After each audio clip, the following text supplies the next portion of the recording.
Hey everyone, and welcome back to another Warcraft video, and today it's a pretty exciting one because we on Blizzard's Event Realm have actually played through essentially a slice of the endgame flow of the expansion. It kicked off with selecting and joining the Ven'ari Covenant, and then basically, we just kind of got to, hit the map key and see what was actually going on throughout, just throughout the expansion. So today it'll give you a pretty decent idea of the types of things you'll be getting up to once you actually hit level cap in Shadowlands. And I think it turns out that while there are similarities to the past, there sure are a few differences, especially in things like loot and how the whole experience is framed. So it should be pretty cool. Now, today's jaunt into the Maw would not be possible if it was not for how the Jailer doesn't use Dashlane, today's sponsor, and a favorite tool of my team that you can get 10% off on at dashlane.com/Bellular. So how does it work? Well, Dashlane generates a high security password for each and every site that you use, and then it just automatically logs you in with its extensions, meaning that you've never got to manually type in passwords again. It works on phones, so it gives you a lot of security and convenience, and all your info is locally decrypted using your master password. So even if Dashlane's servers were hacked, it would be like breaking into the bank but finding out that the bank doesn't have the key to the vault.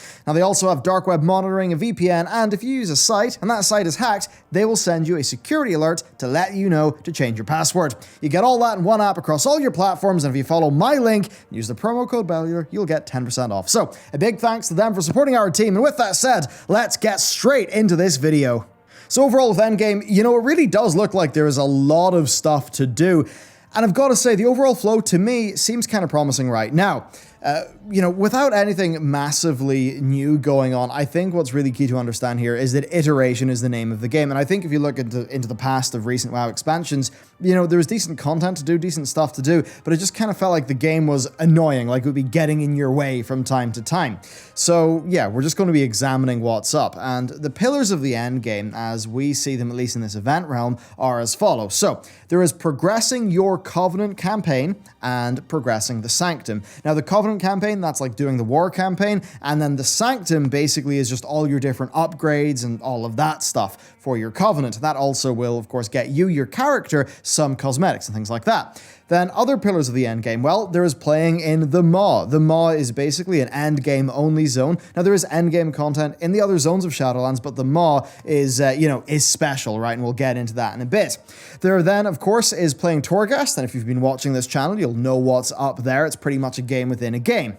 And on Torghast, it's worth me noting that Ian said recently that there'll be no limit to entry, so you can just go into Torghast as much as you want, your heart's content, and they'll work out the rewards, at some point during beta.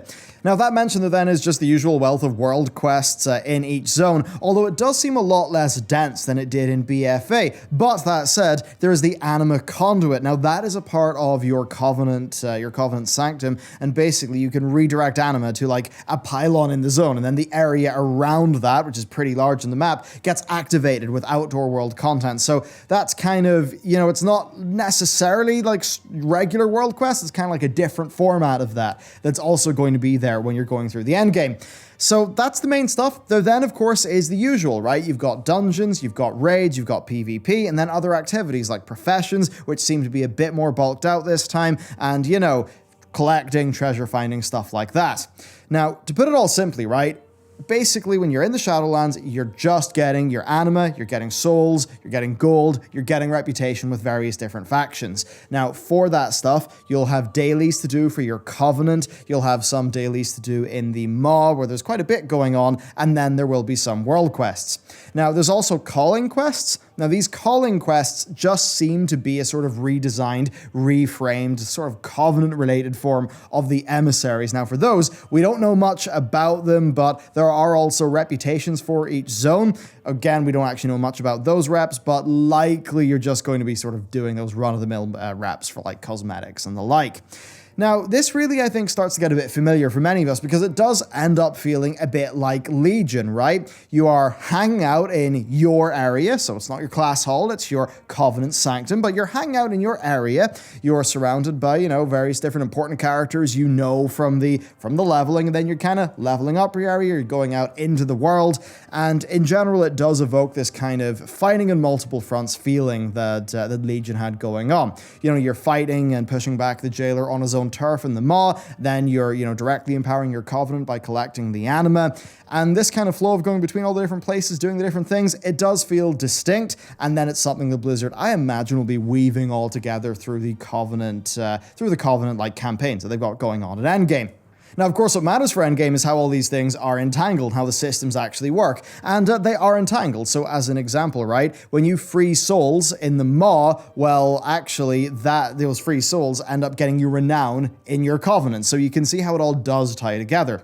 So let's go into the Covenant campaign in the Sanctum, and the best way to explain that is it's class halls from Legion with a hint of garrisons. So you are using, you're using the same core resources for every single Covenant, but the point is you've got some things to upgrade for your Covenant. Now the Ven'ari is the one that we actually played, and there's 4 different categories there. So you've got the Blood Mirror network for traveling around the zone super quick. That's pretty cool. You've then got the Anima diversion system with the Anima conduit that basically powers up zones within Revendreth and kind of activates them, giving them more world content. That's something that every single one of the Covenants will have. There's then upgrades for the adventure system. Now, the adventure system is basically a new version of the mission table.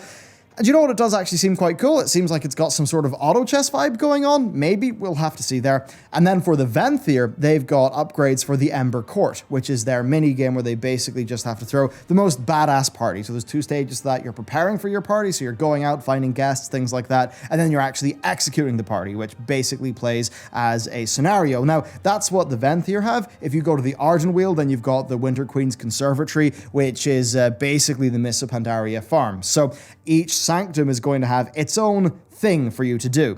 There's just 2 examples.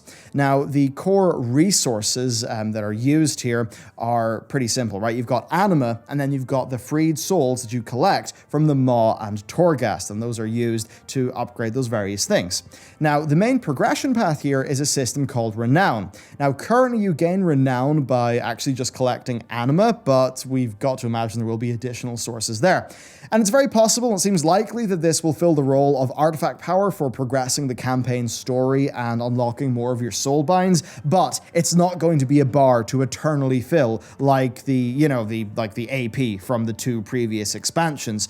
I would expect it to be a bit more tightly capped, and in some ways it may even feel a bit like, your Suramar rep progression, I imagine, or maybe a bit of the old VP from Mists of Pandaria, but just tied a bit more into a physical location. So that's pretty much what's going on, and for that, you've got various different daily quests to do for your Covenant. The most striking for us was a progress bar one for Maldraxxus, which just told us to go to Maldraxxus and do stuff to fill the bar. But, that wasn't just killing things and clicking and things, that was also things like running the Maldraxxus dungeons. So it's pretty cool that you can actually progress your Covenant renown by actually just doing a Maldraxxus dungeon. I think that's something a lot of players will be pretty happy about, right? They can be a bit more efficient when actually trying to reach their goals. So we thought that was a pretty nice thing.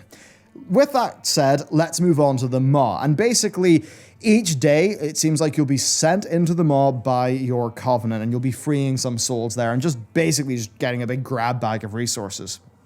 Now, the Maw itself, it's basically that kind of like playground zone. Now, that's interesting to me. Playground zone, that's like Timeless Isles, Tanan, stuff like that. And what's interesting there is usually they come in a patch, right? But in this case, it's actually there from day one. And I think that will be quite good for just giving players a thing to be doing, right? When they've just done their core dailies in the regular zones. So I think that's actually a pretty good move for like the amount of content there is at Endgame. But yeah, it's one of those playground style zones. So when we went there, we immediately noticed loads of rares, loads of treasures, all, things to kill and click to get some freed souls. Right now, though, they've got, like, placeholders. So there's, like, placeholders for a cosmetic item. There's some Torghast upgrades as well, which are earned through Stygia. Stygia is a currency that you get from doing objectives in the Maw. So, yes, the Maw does have its own currency system that ties into a bunch of upgrades that work in both the Maw and also in Torghast. And as a zone, I mean, man, it is extremely bleak and dangerous feeling. It feels really cool. And for the longer term gameplay loop there's this character, Broker Ven'ari there, and you gain reputation with her. She's very mysterious. She seems to be stuck in the Maw. She's got a portal to Torghast, which is not suspicious at all. And yeah, I mean, it's basically a situation where she's there. She's very interested in what we can do for her, especially, things like bringing Stygia to Ven'ari. Now, the Stygia is a byproduct of the way anima is extracted in a very brutal fashion in the Maw. So they're interested interested in that. They're also interested in various bits of Maw lore, like guard patrols. So there's a little bit of, curiosity as to what this character is doing. But the core is, you'll be going to the Maw, right? You'll be going there pretty much on a very regular basis. You'll be getting freed souls, you'll be doing objectives, trying to get as much as you can. Now, the longer you stay there, you get the Eyes of the Jailer, and that basically is just stacking problems for you to deal with. There are 5 levels of it, and by the time you hit the 5th level, really, the Jailer's just going to be throwing a bunch of stuff at you, and you're probably going to end up dead.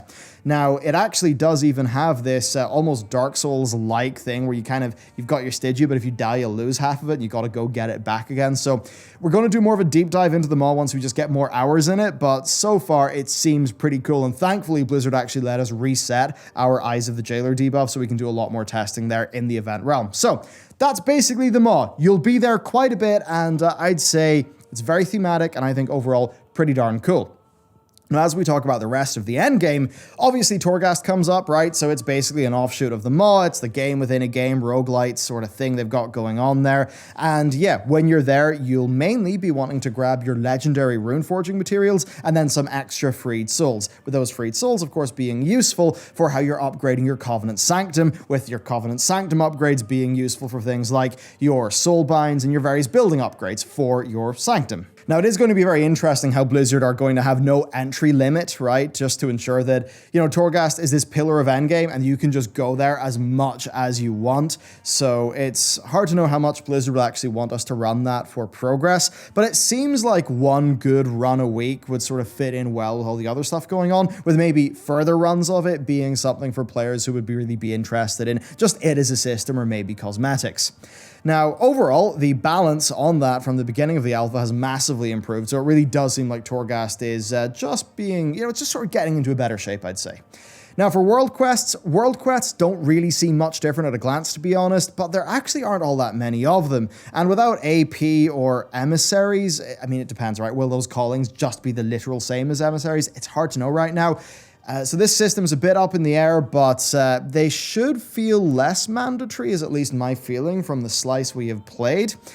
So hopefully that's a situation where people do them if they want to do them. I think the chances are, though, that this World Quest gameplay niche is filled a lot more fully by the Anima Conduit system, where you're activating subzones of your home area. And if that is the case, it could be better, right? Because sometimes World Quests, they're just spread out across the place. You're doing a lot of travel, right? There's a lot of travel time, not that much combat time, and it just feels like a very fragmented experience. But if I can just, using the conduit, activate a little subzone of the zone that I care about, and I can just go in there and kind of have a more focused experience, I think that would be better for resultant gameplay. So that's basically what's going on, right? Then, of course, big surprise, everyone, you've got Mythic Plus, PvP, and Raids. And we do not expect any significant changes because these systems, look, they mostly do just work.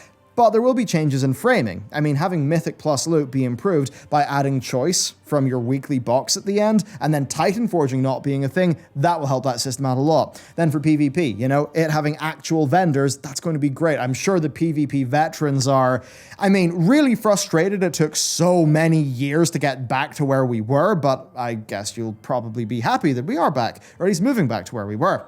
Of course, though, they will need to, with that, nail the balance between PvP and PvE gear instead of just having PvP dominated by Mythic Plus dungeons or Mythic raid trinkets, which could be awkward.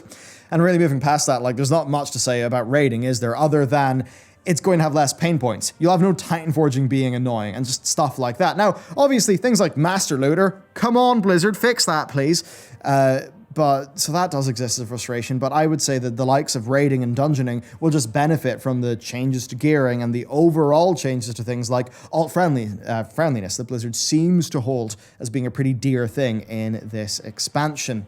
Then, of course, there is just another thing I want to mention, that is non-combat stuff. Now, that could include the Queen's Conservatory if you're a Night Fae and you want to do some farming, but, also, in terms of non-combat stuff, it seems like, like for professions, as an example, we don't have a lot of quests like we did in Legion, but they do seem to be doing interesting things with the economy, and it could be possible that that would just unlock a little bit more there. And then also there's Legendary Runeforging, which actually will tie into the professions, because I think they make the base items, so that'll be kind of interesting. And then the Runeforging forging in general. I mean, between the rune forging and the conduits, you'll have all of these little ways, because conduits, of course, are spec-specific augments to your character, almost like, I guess, minor glyphs, maybe major glyphs, but, you know, put those things together, and that'll be a lot of your customization going on, and that'll, I think, be a major driver of why you want to go to specific dungeons, specific raids, do specific things in the end game.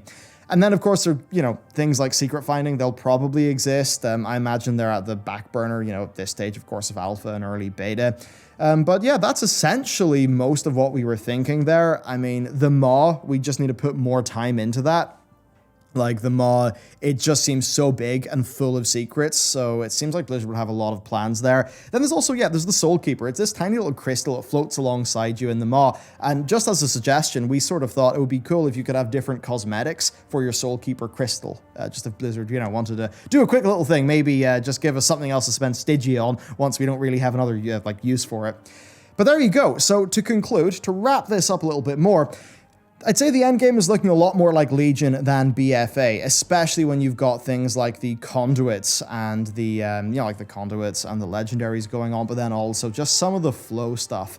It just seems like some of the pain points have been ironed out a little bit, and the players will kind of get that nice fantasy of having their, you know, having their Covenant place. Right now, I think for some people that won't really mesh with them as well as the class order halls, because your class is really important to who you are in the game, but still, I think for the people who really find a Covenant that clicks with them, like the Night Fae for me, that's just going to be a really nice place to hang out. And it seems that from that launch pad, there is, you know, there's a decent amount of upgrades to do. There's then, of course, the cosmetics to unlock, like the mounts, the, you know, like the shoulder cape stuff. And then when you actually go out into the world, you've got your Torghast, you've got the Maw, you've got your callings, your anima conduit. It does seem like things are shaping up in a sort of more directed way that's got less pain points from what we've got in the past, but also with a lot of nice player agency. Like that little thing we noticed where your Maldraxxus fill the bar would be filled up by you doing a Maldraxxus dungeon. I mean, that's great if you're a dungeoning player who doesn't really want to do world content. So I think just little things like that all over the place are going to just result in lots of little pain points being removed from players, and I think that will really just make people feel like there's less friction to playing the game, and ultimately I think that's been the main thing that's really damaged WoW. All right, there's been that same great gameplay that you like, but just little points of friction, you know? Oh, I'd love to do this, but there's just this one little thing I gotta do first, and it's kind of arbitrary. The more they have things like that going on, I think the better. And so far from what I've seen, I'll say it bodes well. And I generally, right, as time is going on and I see more and more of Shadowlands, I'm feeling better and better about it, which certainly is a very nice thing to be able to say. And then to continue the wrap up, just for completeness, I mean, having 4 Covenant stories instead of 12 class halls, that should let those stories develop quite well. And it also does mean that if you want to do 4 alts and have each one of them kind of have their own unique Covenant experience, you'll kind of be able to do the same expansion with a bunch of unique content in each character and then a bit of a unique flavor across all the other content. So I think that actually could be a strong thing if Blizzard can really get it to work out well.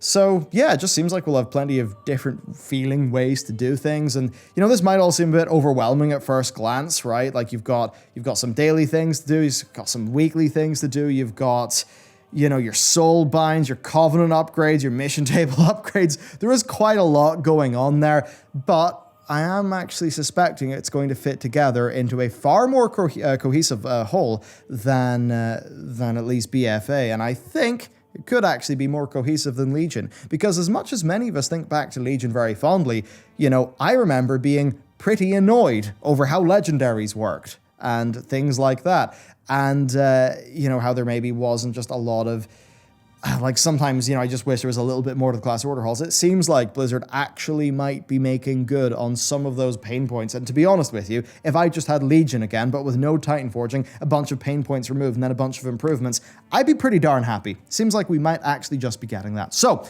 there you go. Let me know, what do you think about, I guess, what you've seen, right? Because what you've seen on screen is all stuff that was NDA'd till yesterday that we were playing. We had a blast doing it. So yeah, I'd love to know what you think. Thank you for watching this video. Of course, if you want to help us out and also get some good password goodness, check out Dashlane. I use it personally. We use their team plan for our, you know, for our business so that all our passwords are safe. So yeah, thanks then for supporting us. Thank you to you for watching today's video. And with that, I will see you next time.